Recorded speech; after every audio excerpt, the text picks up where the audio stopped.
ಒಂದು 5-6 ವರ್ಷದಿಂದ ಕೆಲಸ ಮಾಡ್ತಾ ಇದ್ದೀವಿ. 11:30 ಮಳೆ ಬಂತು ನಿನ್ನೆ. ಎಲ್ಲ ಆರಾಮಾಗಿ ಮಲಗಿದ್ವಿ.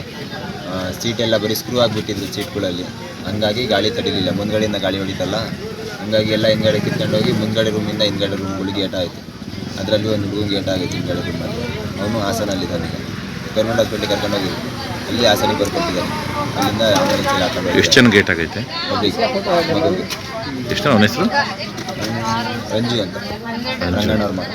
12-13 ವರ್ಷ. 13 ವರ್ಷದ ಹುಡುಗನಿಗೆ ಏಟಾಯಿತೆ. ಅವನ ಹೆಸರು ರಂಜು ಅಂತ. ರಂಜು. ಅವರಪ್ಪ ಹೆಸರು ರಂಗಣ್ಣ. ರೂಪಾಯಿ ಅಂಗಡಿ ಇದೆಯಲ್ಲ, ಅವರ ಮಗ. ಇನ್ನು ಬೇರೆ ಯಾರಿಗೂ ಏಟಾಗಿಲ್ಲ? ಇಲ್ಲ, ಬೇರೆ ಯಾರಿಗೂ ಹುಡುಗನಿಗೆ ಏಟಾಯಿತು. ಮತ್ತು ಸೀಟ್ ಎಲ್ಲ ಕಿತ್ತೋಗಿದೆ.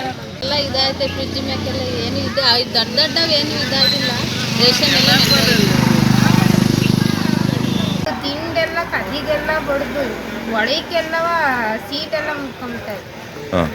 ನಮ್ಗೆ ಭಯ ಆಗಿ ಎಲ್ಲ ಜನಲ್ಲವ ಫ್ಯಾಕ್ಟ್ರಿ ಒಳಕ್ಕೆಲ್ಲ ಉಡೋಗ್ಬಿಟ್ಟು. ಒಂದು ಮಗಿಗೂ ಏಟಾಯೈತೆ ಪಾಪ. ಒಬ್ಬಿಗೆ ಇಟ್ಟಿಗೆ ಬಿತ್ತು. ಲಾಸ್ಟ್ ಮನೆಯಲ್ಲೂ ಸೀಟೆಲ್ಲ ಹೊಡ್ಕೊಂಡು ಬಿಹಾರ್ದವ್ರಿದ್ರು. ಅವರು ಪಾಪ ಏನಾರ ಇದ್ದಿಲ್ಲ, ಅವರು ಸತ್ತೋಗೋರು. ಅವರು ಹೆಂಗೋ ದೇವ್ರದಿಂದ ಎಲ್ಲ ಒಳಗೆ ಎತ್ತೋಗ್ಯಾರು. ಏನಾರ ನಾವು ಒಳಗೆ ಇದ್ದು ಎಲ್ಲ ಹೋಗೋರು. ಕಲ್ಲು ಇಟ್ಟಿಗೆ ಎಲ್ಲ ಬಿತ್ತ? ಎಲ್ಲ ಬಾಕ್ಲಿಗೆಲ್ಲ ಬಿದ್ದುಬಿಟ್ಟವೆ ಕಲ್ಗಳೆಲ್ಲ. ಏನಾಯ್ತು ರಾತ್ರಿ? ರಾತ್ರಿ ಸಖತ್ತು ಗಾಳಿ ಬಂದು ತಗಡೆಲ್ಲ ಎತ್ತಾಯ್ತು. ಯಾರಿಗಾರ ಏಟಾಯ್ತಾ? ಒಂದು ಮಗಿಗೆ ಇಲ್ಲಿ ಓಪನ್ ಆಯ್ತು. ನಿಮ್ಗೇನು ಯಾರಿಗೂ ಏಟಾಗೋದು ಏನು? ಇಲ್ಲಿ ಮನ್ಕೊಂಡಿದ್ದಾರೆ ಇನ್ನೂ.